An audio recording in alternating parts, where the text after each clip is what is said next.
Rearmed Lucina has got Arcane Thrima as the Arcane Axe, and this is a 16 might weapon giving you minus on special cooldown, and at start of turn if your HP is at or above 25%, then you can debuff the closest foes and the foes in 2 spaces of them for -6 attack and defense. So this is going to be a really good debuffing tool even if you're not going to be engaging in the combat yourself, because you can support your allies, and then in the combat you're able to get +5 to all of your stats and also the sabotage effect on the foe in the combat. So this is kind of similar to the sabotage status that we have gotten before on the sabotage skills. So it is going to be checking for the highest debuff on each stat and then doubling that debuff on the foe. And it's just going to be stacking up really well with something like Panic Smoke 4 with its foe penalty doubler effect. And then you're also able to get the full tempo effect, which means that you get the null guard, you completely ignore the guard skills of the opponents, and you also nullify any of their special charging skills. So if they have something like Special Fighter or a Pledge skill, then that is not going to be giving them these special charges. And then finally, if the unit speed is more than foe speed, then you're able to get the full null follow-up, which does make it a really good weapon on the faster units because they're able to get the full null follow-up and full tempo. And this is the second Arcane Axe that we have gotten, and over a year ago we got Arcane Downfall as the last Arcane Axe, and it did give you special charges on both your attacks and the enemy's attacks, and it also gave you healing per hit in the combat. So it was good for the self-sustain, and comparing these two weapons you can see that Arcane Downfall is going to be useful if you don't really have Pledge Slotsy skill, because Arcane Thrima is a lot more of a modern weapon and it's so useful on the faster units because of its built-in null follow-up. And tempo is also really helpful as an effect if you run guard skills or special charges yourself. And it is going to be really helpful with the allies that can debuff the opponent because you're going to be able to stack up even more stats because of the sabotage effect built in the weapon. And even if you're not a fast unit, you can still make use of Arcane Thrima because it's not like you have access to other better options, because neither of these axes give the guaranteed follow-up attack. So slower units have to choose between either having the special charges and healing and the follow-up negation if you're not facing null follow-up enemies, or they pick the tempo effect and also the sabotage effect, which allows them to stack up even more stats and be bulkier. And it does give the attack and defense debuff, which is going to be really helpful with the sabotage effect from the get-go. So both of these weapons can work on fast units and also on slow units. If you're going to be foddering Rearmed Lucina, then you're able to get all of the premium skills at the same time if you get the prerequisite fodder. Getting Near Pan is going to be a bit tough because she needs to get summoned compared to all of the other units that are going to be present in the 3-star 4-star pool or in the Grail pool. And with the tier list, as always, I'm going to be keeping the stat allocation in mind because you can only equip arcane weapons with the preferred skills. And there are many axe refines that are going to be happening in the coming years, so you can try and wait for the weapon refine before you spend an arcane weapon on those units, compared to the other units that may need it a lot more as they might never get any kind of weapon refine, or they have already gotten a weapon refine. And when it comes to the best users, the infantry axe units are going to be coming out on the top, which is no surprise. And we have got Valentine FE here with her offensive stat spread, and even though Charlotte does have a preferred weapon, the refine for it is going to be a bit far away. So until then you can make use of this. And Cyan Larce pretty much has slight upgrade with Arcane Thrima compared to her original weapon. And female Shez does have a preferred weapon as well, and outside of arena usage, I think that Arcane Thrima is just going to be a lot better because of the full tempo effect. And if you run Pledge Slotsy skill on her, then you're able to get the special charges, just like her weapon. Ninja Hana and Ninja Shamir are also really popular Grail options that people invest in, and they can still function by speed stacking. And then Lifis is going to be ending off the tier 1. And starting off tier 2, I've got Performing Arts Azura. So she can function as a dancer and also as Gale Force unit on many of the Aetherite's offense teams. And even though you're not going to be getting the special charges from Arcane Thrima, you can still make use of a Gale Force build by utilizing the full tempo effect built in it. And because she's an infantry dancer, she can easily run stuff like Infantry Pulse 4 and then pulse down her other allies like Asker. So she can function as a pretty good 2-action dancer even at this point. And then we also have Raven, and even though he's not going to be matching his outfit with the arcane weapon, I still think that Arcane Thrima is going to be pretty good on him. And Atlas is also going to be there with his high attack set and also base 47 speed at max investment. Summer Caspar and Summer Ilger are also going to be here. And then even though Hilda did get a weapon refine to her free Kugel, it can still function as a side grade even though this weapon doesn't really have any kind of damage reduction built in, and Legion, Linus, and Young Boyd from the Grail options are going to be finishing off tier 2. Starting tier 3, we do have Commander Anna, and even though you can only get any kind of merges on her because she's an Asker trio, you can still try and invest in her because she does appear as a bonus unit in Ether Raids and also in Arena, and there are also quests where it does ask you to kill certain units with Anna. So if you really like Anna, you can still try and run her with the Arcane Thrima axe, but just know that you're not going to be able to match the speed tiers of the tier 1 and tier 2 units. So she's a special case. And then we've got Brigand Boss and Gonzalez here, who don't really have as much speed as the tier 2 axe infantry units, but still they can function. And they also have pretty good attack stat. And Libra does have a pretty well distributed stat spread if you want to have some kind of fast tracks unit with also good mixed bulk. And then we also have Summer Donnell having a really good attack stat, and he outstats Brave Ike completely except for 1 point of speed, but still Brave Ike can make use of this because unfortunately his Irvan Weapon Refine has not aged the best with all of the damage reduction that we have gotten. So if you're a big Ike fan, then this could also be another option that he can run. Basilio and Fuga are also going to be good users of this because of their attack stat, and Basilio does have a bit better speed, so the null follow-up effect is going to be triggered a bit more for him. And then we finish off tier 3 with Gonglot, because even though she comes with an arcane weapon and arcane downfall, she doesn't really have any kind of preferred skill like many of the other rearmed units. So the opportunity cost is not going to be there, and if you're a big Gonglot fan, then this could be the weapon that he can run. Balthus is pretty much a free-to-play Gonglot in a way, so he can also enjoy this weapon with its tempo effect and the attack and defense debuff. And then Daros is going to be finishing off tier 3. And tier 4, I do have a lot of the axe infantry units which pretty much get outstatted by the units above them. And starting off, we've got Spring Crom, who can still be fast if you're a big fan of him, but it's just that the units above him, like I said, are going to be doing it better. Bars is also going to be there, and Summer Tiki and Summer Xander, despite being really old, can still run it if they're your favorites. Arthur did get a weapon refine, but it's not really that great, so this is going to be the arcane weapon of choice. And then Groom Hinata is going to be facing competition as a axe infantry unit who focuses on attack and defense. Elbendi is going to be having a bit better mixed bulk, and then Dorcas, Botre, and Hawkeye are going to be finishing off tier 4. And a lot of axe infantry units are going to be having good enough preferred weapons. Even someone like Ross, whose weapon refine was not really perceived to be all that insane, has still aged better because we have got the boost 4 skills now, which can increase his HP. And we also have Gambit, which is also an amazing skill for a dual phase brave weapon. And there are going to be many units that are going to be getting refines in this year, so Dagger should be getting her remix and refine in March, and Mustafa, being a demote unit, is going to be getting a refine at the worst in April if they don't really refine any kind of demote units for a couple of months, because he is next in line after Ferdinand. And Annette and Rinka should also be getting a weapon refine pretty soon. And then at the end of the year, in the later part, we do have Halleck getting his refine in September, and Deke should be getting it in later of 2024. When it comes to building up infantry units with Arcane Thrima, this is going to be the builds that you're going to be running on most of the faster axe infantry units, and this is pretty much something that most of them can run. So Godlike Reflexes is going to be the special of choice because you can get the unpierceable damage reduction out of it and also get the true damage from it. And Attack Speed Finish 4 is going to be giving you that self-sustain and also the true damage.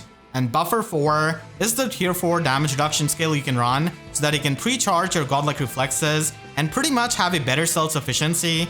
But if you don't really have Buffer 4, then you can run any kind of other tier 4 damage reduction skill and then pre-charge it by using Duo Asker, Duo Crom, or Garrick as the support. There are many options for infantry units, but still Buffer 4 is going to be providing you with that self-sufficiency. And then in the Slot C, Attack Speed Pledge is going to be the main Slot C skill to run because it combos up really well with the Null Guard present in the weapon. So you're going to be able to loop Godlike Reflexes really well because of the special charges and the Null Guard. And it is also going to be providing you with better offenses. And now that we have Distant Counter Melee Sacred Seal, it is going to be something that you can run on these kinds of dodge tanks who are going to be getting the full null follow-up and the full tempo from the weapon. And then the damage reduction from Godlike Reflexes and also from Buffer 4. If you don't really have the Pledge skill, then you can try and run Darting Breath as the Sacred Seal, and Attack Speed Unity can be run, especially with Attack Speed Oath when you're going to be buffing yourself up. So in case you get panicked, it can be something that can help you. And Bonus Doubler 4 is also something that you can run along with Distant Counter. So all of these are going to be the main options for most of the Axe Infantry units. And if they're not going to be stacking up their speed, they can still make good use out of Arcane Thrima by getting Fire Flood Boost 3, which is going to be giving them the extra HP, attack resistance, and also the guard effect. And then you can run Gambit for the damage reduction. Now even though this weapon does have -1 special cooldown, you can still run Gambit with Ether or Miracle and get 40% damage reduction. And there's no skill for these slower units that can give them that much damage reduction and also true damage. And like I mentioned before, the Sabotage effect and the debuffs that you do is going to be having really good synergy with Panic Smoke 4. So if you're going to be stat stacking on a unit, then it can be something that you can run in the slot C. And then you can also go the route of instantly retaliating back with something like Bonfire by running Steady Breath Sacred Seal, and Guard 4 could be run in the slot B if you're going to be running a lower cooldown special, because you can get the damage reduction and also the attack debuff on the enemy, and then a finish skill could be used for the self-sustain. So you're going to be able to retaliate back with Bonfires that do a lot of damage in the enemy phase. And then you can even run Special Spiral with Time Pulse 4, because you do have the full tempo effect from the weapon, and that does allow for a pretty fun build of Ether Retaliation. It is not really going to be giving you much of a damage reduction, but still, you can just loop Ether and take advantage of the guard skill from Fire Flood Boost 3. And Performing Arts Azura can easily be run in the light season and receive the benefits from other allies like Asker, and then reduce her Gale Force 2 cooldown, which you can easily trigger by running Flash Barrow, and then function as a 2-action dancer. And if you're a slower unit like Hellbendy, then you can try and run Quick Repose 4 to get the guaranteed follow-up attack in the enemy phase and also get a bit of damage reduction. Unfortunately, this is the main option for the infantry units when it comes to getting the guaranteed follow-up attack in the enemy phase. And then finally, Commander Anna could be used with a more of a Surge Sparrow build, which can allow her to get the healing because of the full tempo effect and by running a 2 cooldown special like Luna. Axe Armors can make pretty good use out of Arcane Thrima because they've got Vengeful Fighter 4, and if they're fast, then they can make use of Special Fighter 4. And whenever we get Crafty Fighter 4 or Slick Fighter 4, that is going to be opening up even more options for these units, especially the slow armors. And the fast armors can make the full use out of the null follow-up in the case of Amelia and also Picnic Felicia. So even though she does have a beast effective weapon, this weapon can still be run on her, and it does give her -1 special cooldown and full null follow-up and also full tempo. And full tempo is going to be pretty good on these fast armors because they can run Special Fighter 4, and pairing up any kind of guard effect with full tempo is going to be pretty dangerous for any kind of opponent, because unless they have null guard, they're not going to be charging up any of their specials. And then we have got the slower armor units in Ludwig and Ephraim. They don't really have the most insane speed, but it is still better than a lot of the other slower armor units, and this kind of middling speed can still be helpful against many of the very slow and min-max units that do have the guaranteed follow-up attack, so that null follow-up from the weapon can still be situationally useful. And then Searcher is going to be having pretty amazing mixed bulk with HP that he can still make use of, and then Dedu is going to be focusing on his attack and defense a lot better than any of the other Axe Armors. In Tier 3, I do have the other Axe Armors, the remaining ones, and it is going to be better than many of the preferred weapons of these units, so it is going to be a really good option. Fast Axe Armors can run Special Fighter 4, get the guard effect and the special charges, and also get the healing out of it for the self-sustain, and Armored Blaze is going to be an option that you can run. We haven't really got the resistance variant of Armored Blaze, so whenever it does happen, it is going to be an option for Picnic Felicia. So the main idea is to just stack up a lot of speed with Attack Speed Unity, Attack Speed Near Save, and also the Sacred Seal. And then on the slower axe units, you can try and run Sturdy Stance so that you can get the guard effect, and then run Vengeful Fighter 4, which is going to be giving you the attack debuff on the enemy, the guaranteed follow-up attack in the enemy phase, and also the special charges. So it is going to be really helpful to a lot of these Axe Armors compared to what these lower Axe Infantry units have got in form of Quick Repose 4.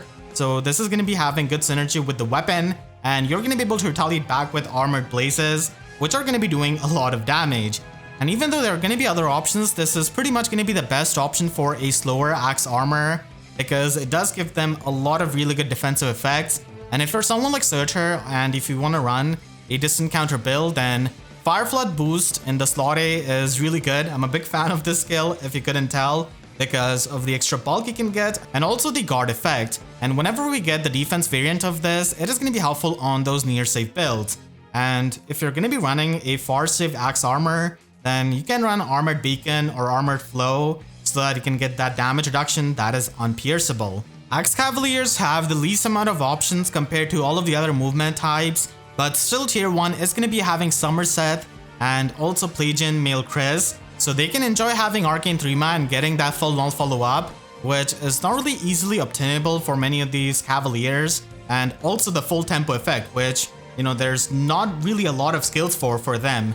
And then tier 2 is going to be having Spring Soleil and Sylvain. Sylvain does have usable speed, but it's really not that much. Still, he does have the attack stat to make use of it, and also the defense stat. In tier 3, I've got units with a bit lower attack and speed, so Groom Martha is going to be there along with Spring Alphonse, and even though Titania does lack the attack stat, she is still going to be making use of that speed. And then Violent is going to be making use of that attack stat, even though he's not really all that fast. Unfortunately for these slower Cavaliers, not a whole lot of options, and then Zealot, Frederick, and Gunter are going to be finishing this tier list off. Pirate Veronica should be getting a refine in September 2024, and in the best case, it might be earlier than that. The build for the Axe Cavaliers is going to be this build with Flared Sparrow, an Assassin Strike, just stacking up a lot of pre-combat damage and making use of No Quarter to pierce the damage reduction of the enemies. So this is the main offensive build that you can run. You can also get the Canto 1 status out of Alarm attack speed, and if you cannot really have the attack speed variant, then you can still run the defense resistance variant that you can get along with Arcane Thrima. And if you want to run more of a mixed phase build, then you can run the Clash skill that you can get at the same time, and you can also run a Loud skill so that you can just get rid of any kind of visible buffs of the enemies. And No Quarter is going to be the special to go for at this kind of max investment. But if you can already get it, then you can still run something like Bonfire or even Luna. And because this axe gives you the full null follow-up and the tempo skill, you can run this with a low cooldown special like Moonbow Glimmer or Ruptured Sky and trigger it on your double attack by making use of Desperation 4 to just land in another hit. And this is going to be another way of using this weapon.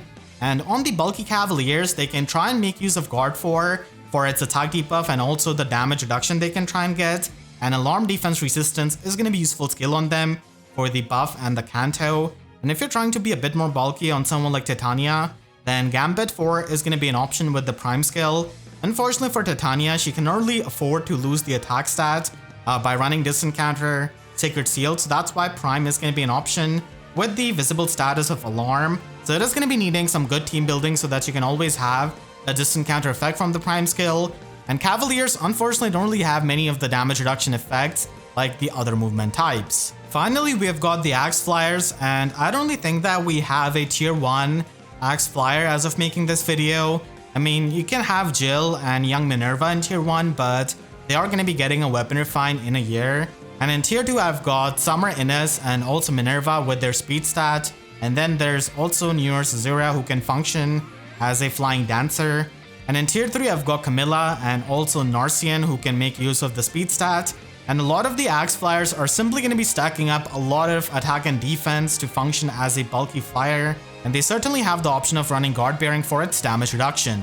Young Minerva is going to be getting a weapon refine in a few days from making of this video, so hopefully it can be better than this Arcane Axe. And then Jill is going to be getting a refine later in this year. Axe Flyers definitely want to run Guard Bearing 4 along with this weapon, mainly for its damage reduction. And for the faster Flyers, the speed debuff can help them. So you can run Attack Speed Clash along with the Arcane Weapon, and you can also run Rain Snap to get the extra movement. And No Quarter is going to be the main special for the damage reduction piercing, but other specials can also be run. And if you want to go the full player phase route, then Aerial Maneuvers is an option with Flared Sparrow, and Guidance 4 and Soaring Guidance are going to be excellent slotsy skills that you can run. And because No Quarter is an option, you can try and run your Flyers with Legendary Hinoka for the charge status and also the special charges status, so they can just retaliate back with No Quarters. That is going to be piercing the damage reduction, while they enjoy the damage reduction of Guard Bearing. For the slower Axe units, they can just try and run Sturdy Stance for the guard effect, and whenever Fire Earth boost 3 happens, that is also going to be an option. for getting that guard effect. So their game plan is going to be straightforward. And then finally there is the New Year Azura, who can make use of the flying skills and also the dancer skills for the extra support. And just keep in mind that you're going to be able to debuff the enemies with this weapon alone, so having more supportive effects is also a way of building up units. This is going to be my full tier list of the Arcane Thrima axe. So it's a really good arcane weapon to start off book 8 with, and I'm really excited to see what is in the store for us. So let me know in the comments what you think about this tier list and which one unit you really want to give this weapon to. And if you did enjoy, then please be sure to leave a like and a comment. Helps me tremendously, and if you really enjoyed, you could always support me directly by using super thanks down below or by becoming a YouTube member. And for more FE videos, make sure to subscribe and hit the notification bell, because YouTube sub boxes are about as functional as any of these arcane axes having guaranteed follow-up attack for the enemy phase. And with that said, I'll see you guys next time. Thanks so much for watching and have a great day.